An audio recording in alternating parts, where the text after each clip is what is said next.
What's up, guys? This is Ryan coming at you from Motion Medic.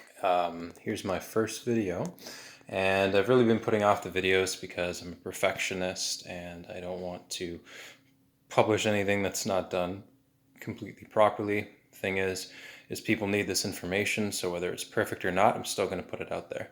So the first video I'm going to do is a series on the calves. The calves affect a lot. Now, they're very powerful muscles. They, of course, have the Achilles tendon, and that's the biggest tendon in the body. So it's incredibly powerful. It can get bound up, though, and really pull things out of whack.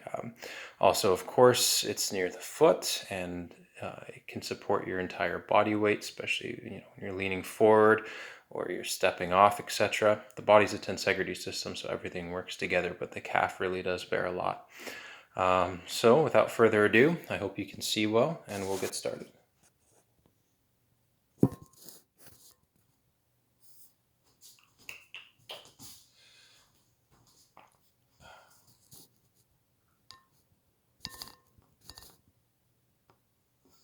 Okay, so the first thing that we'll start with is what's called the dragon step.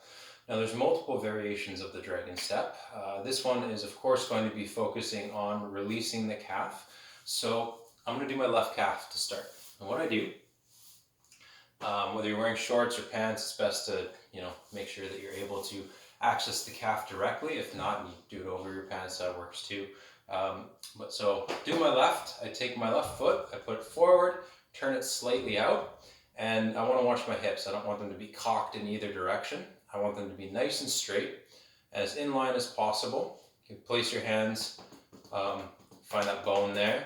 It's called the ASIS on either side. Well, the entire bone is your ilium, but there's actually two halves of that. Again, let's not be a perfectionist, Ryan. Let's stick with it.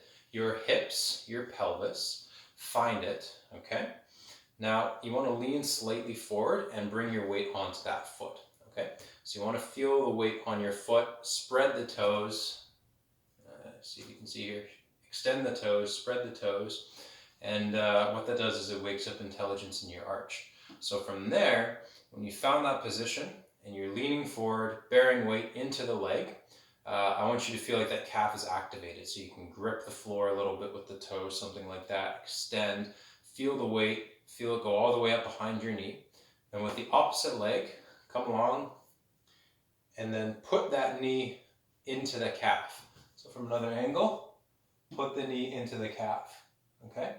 Now, I'm trying to stay at a slightly different angle here. Now what you do here is, again, this is empty, it's soft. I can stand here on one leg because it's my left that's bearing the weight. That's really important because, again, you're activating that muscle, and then they're using this to drive.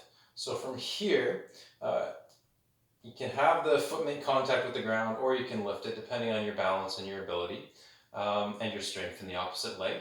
Here, as you start going down, you can shift the weight slightly, but you still want to keep this leg loaded. It just gets a little bit more difficult the deeper you get. So if you want to bear a little bit of weight back here, that's fine. So what I'm going to do, on me and on a lot of people, the lateral side, this side, is a little bit tighter than medial side in here. So I'm going to start on my lateral side, bringing the knee in, and bearing weight in the front leg. Okay, checking my hips, straight as I can be, feeling this leg loaded, and then I just drive my weight into that calf, feeling the knee push deep into the muscle. And now I'm warming it up, so I'm going straight in, coming straight off, moving down a little bit, straight in, straight off, moving a little further down, straight in, straight off. And you might feel that that muscle is really trying to push your knee out. Again, it's very common that this is tight on a lot of people, and it will resist you. That's okay. Stick with it. You can stay a little longer in certain spots, especially if it's really pushing you out. Come again. Come on, coming on down. Boom. Boom. Right down to where that muscle meets the tendon. And oftentimes I'll find like I can separate, use a kneecap to sort of separate a little bit of the tissue. And then when I find the separation, I'll wiggle it a little bit slightly. This is in fractions of a millimeter. And then I'll just drive the weight and hold.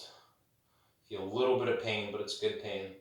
And once that pain starts to subside, come on out, repeat repeat. Do this about 3 or 4 times. Boom, boom. Getting nice and warm, getting the blood flowing, creating some separation there, okay? Next, what I'm gonna move into is a calf stretch. Now you have the soleus and you have the gastrocnemius.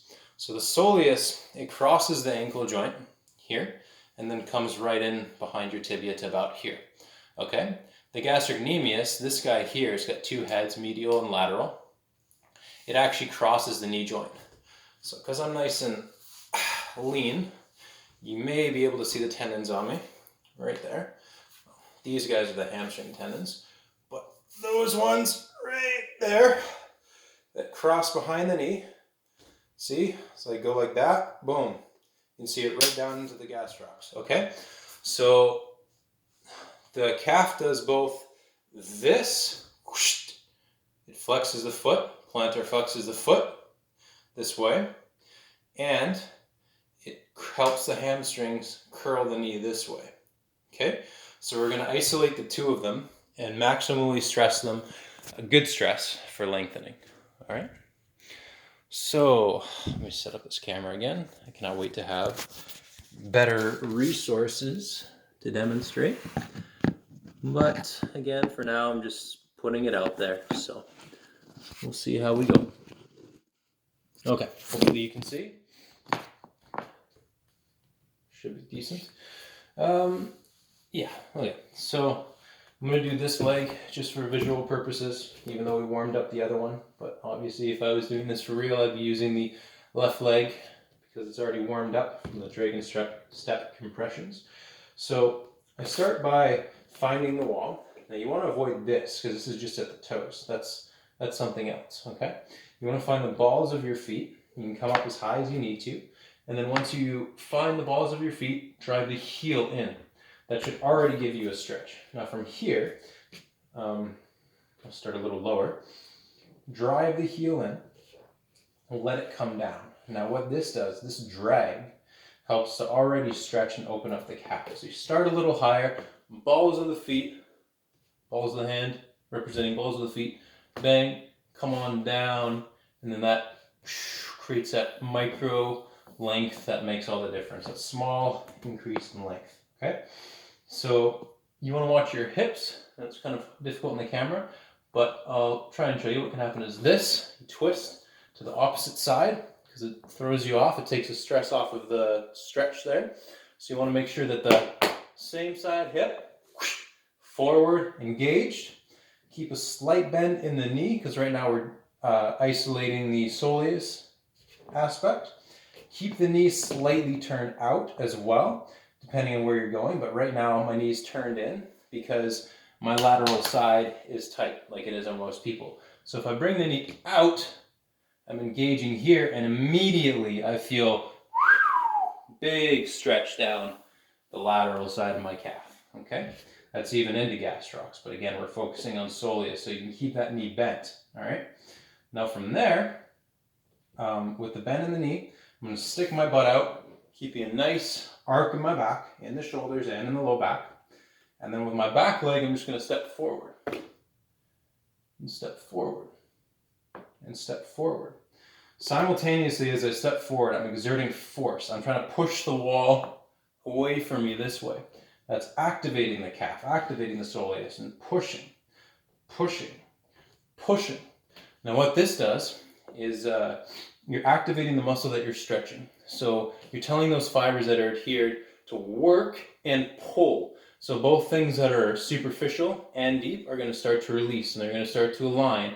Meanwhile, you're sending blood, you're sending nerve signals. By keeping the proper alignment all the way from the hips up to the top of my head, I'm embracing my body's tensegrity system, the way it's designed. So I'm getting maximal stretch in the area that I'm targeting. Meanwhile, I'm putting my body in the proper position to work well, and it's also releasing things all the way up to the top of my head, because what is tight somewhere will affect everything else in the body. And so even though I feel it the most here, other things are going on. I'm still working from this tensegrity.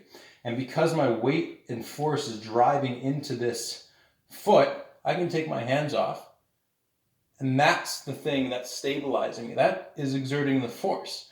But because I'm upright, everything else is also supporting me. Otherwise, I'd collapse like that, right?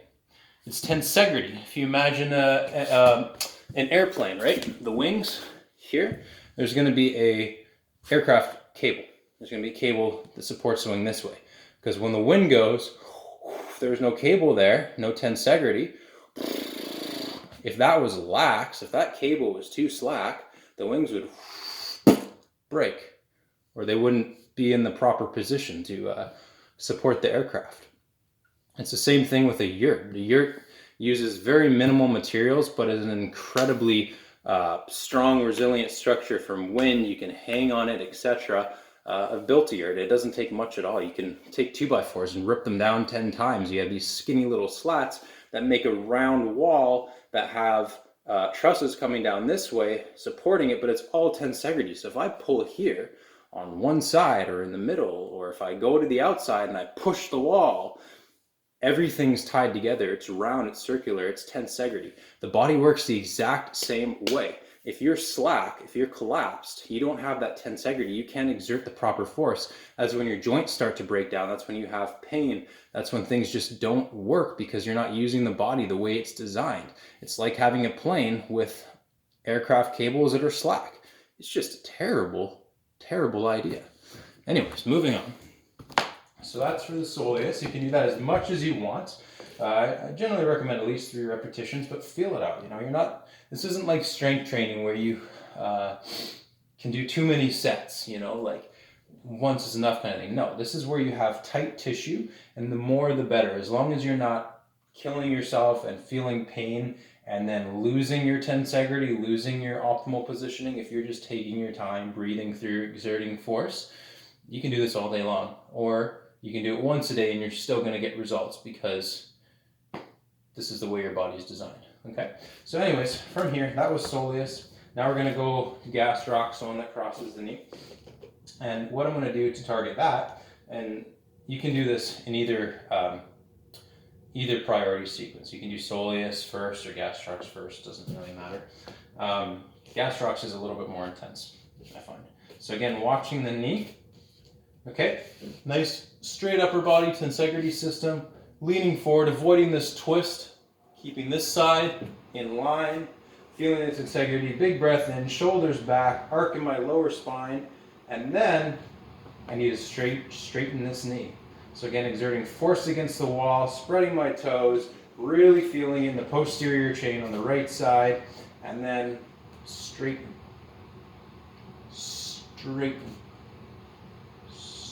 still exerting force. You can hold in a straightened position and exert force for 5 to 20, 30, whatever seconds, whatever feels good, and go a little further, straighten a little more.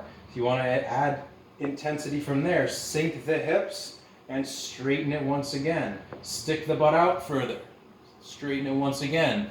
It'll target this area, but again, it's affecting the entire chain, all the way up to the top of the head, from the tips of the toes. All right, guys, that's my first low quality video. I hope that it is of value to you, and please join me on this journey in starting Motion Medic, and sending love, sending empowerment. Have a wonderful day.